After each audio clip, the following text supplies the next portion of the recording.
The last definition on this page is orthonormal.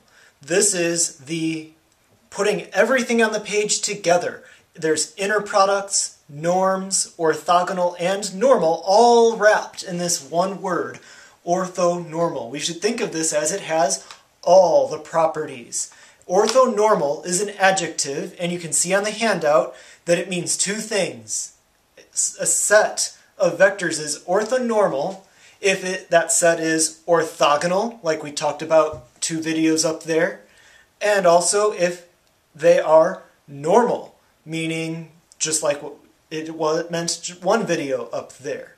So if you put those 2 definitions together, look at what you get. It means that if you take any 2 vectors and find their inner product, if they are distinct vectors, then the inner product is 0. That's just to make sure we're reading right when it says if I is not equal to j.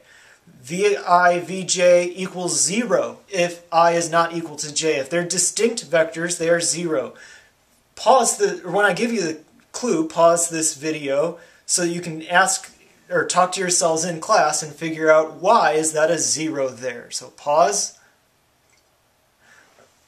That's right, it's 0 because of the word orthogonal. The definition of orthogonal means that any pair has inner product 0. But now if I equals j, that means we're really looking at an inner product of a vector with itself, and so we get 1.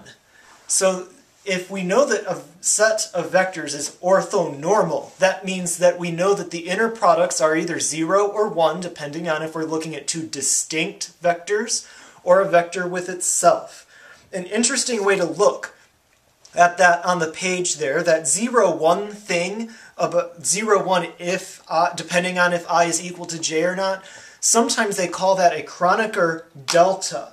And so if you want to on your page write the Greek letter delta with a subscript ij, and that's called Kronecker delta. What it means is what I have here on this whiteboard. If we were looking at all the different combinations of inner products of v1 through vn, and now notice this on the whiteboard is a specific case of where there are vectors in Rn. On the page, they are abstract. They don't have to be vectors like columns like this. But if they are columns like this, then all those combinations of inner products are like all possible rows times all possible columns. That's a matrix multiplication, and what should this result be of this matrix multiplication? And that is we'll get 1s and 0s according to the pattern that is on the handout. Yes, it is 0s everywhere except when I equals j. When I equals j, that's the diagonal of the matrix. You recognize this matrix. We're going to see this kind of thing on on many of the subsequent pages of this handout.